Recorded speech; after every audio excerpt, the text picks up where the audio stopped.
Have you ever noticed that the moment a question is thrown your way, your instinct is to catch it instantly?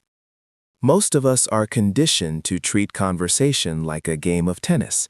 The ball comes over the net, and we strike it back immediately.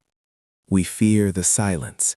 We worry that a delay implies stupidity, uncertainty, or a lack of preparation.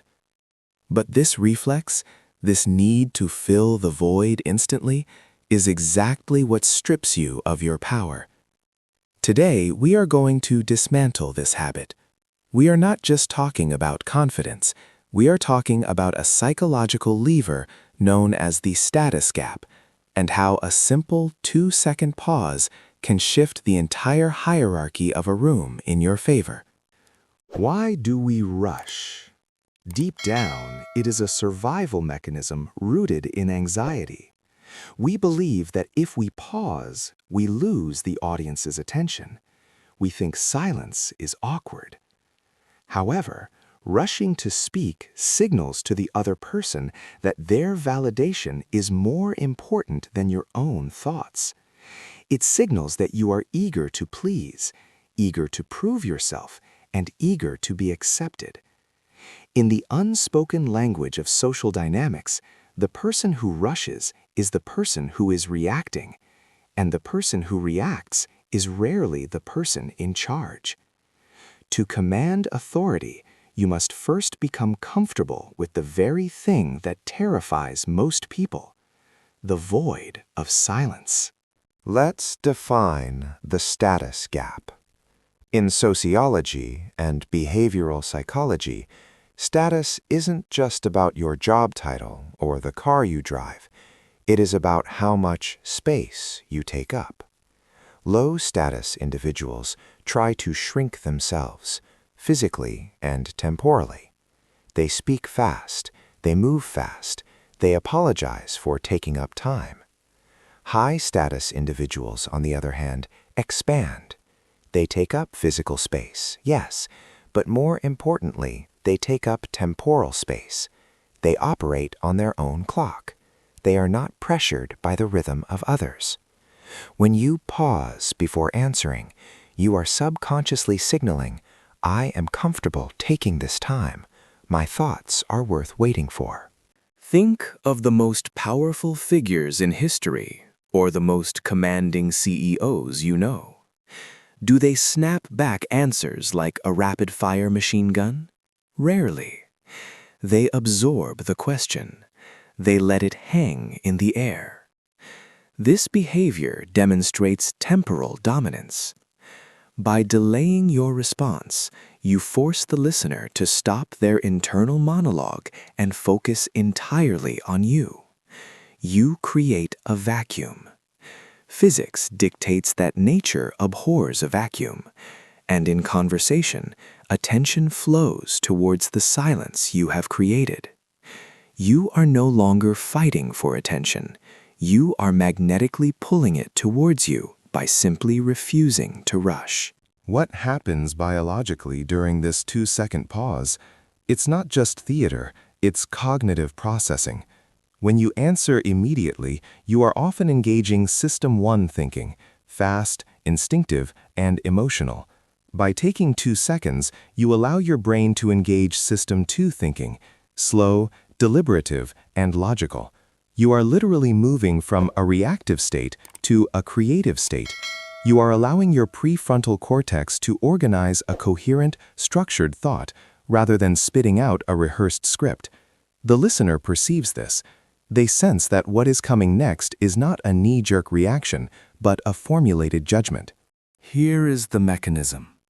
It's deceptively simple, yet difficult to master in the heat of the moment. When a person finishes their sentence, do not speak. Instead, take a slow breath. Count internally, 1001, 1002. Maintain soft eye contact. Do not look away. Do not look down. Looking down signals submission or shame. Looking away signals distraction. By holding their gaze during the silence, you create a connection that is intense and authoritative. It feels like an eternity to you, but to them, it looks like deep, profound consideration. This silence creates tension. Most people are terrified of tension. They want to resolve it immediately. The leader, the authority figure, is comfortable sitting in the tension. By not resolving the silence immediately, you are demonstrating emotional stability. You are showing that you are not rattled by the pressure of the moment. This is arguably the most attractive trait in any social or professional setting, the ability to remain unbothered. The 2-second pause is your anchor. It prevents you from drifting into the chaotic currents of other people's emotions. Let's contrast this with the people-pleaser archetype. The pleaser interrupts. They finish other people's sentences. They nod furiously while the other person is still talking.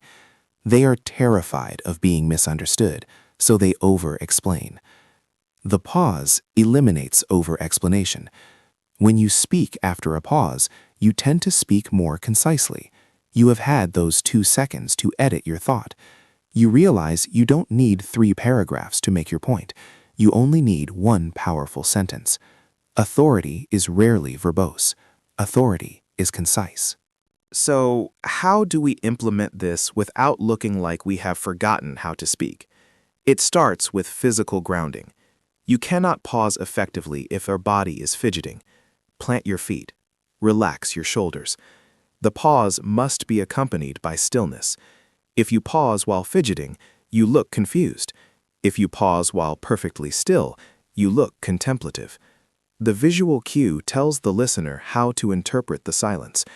Your body language essentially says, I heard you, I am processing, and I am preparing a response worthy of your attention. Internal count is crucial because our perception of time is distorted when we are under stress. What feels like 5 seconds to you is actually half a second to the room. You must deliberately count. 1, 2, then engage. It serves another purpose. It creates a buffer against emotional reactivity. If someone says something insulting or challenging, the 2-second buffer allows the spike of anger or defensiveness to dissipate just enough for you to choose a strategic response rather than an emotional one. It is your shield against losing control. In negotiation, this pause is a weapon. When a price is named or a demand is made, the amateur jumps in to counteroffer. The master pauses. That silence makes the other party question their position. Did they ask for too much? Did they offend you? Are you considering walking away? In that silence, the leverage shifts to you. Often, the other person will start negotiating against themselves just to break the silence.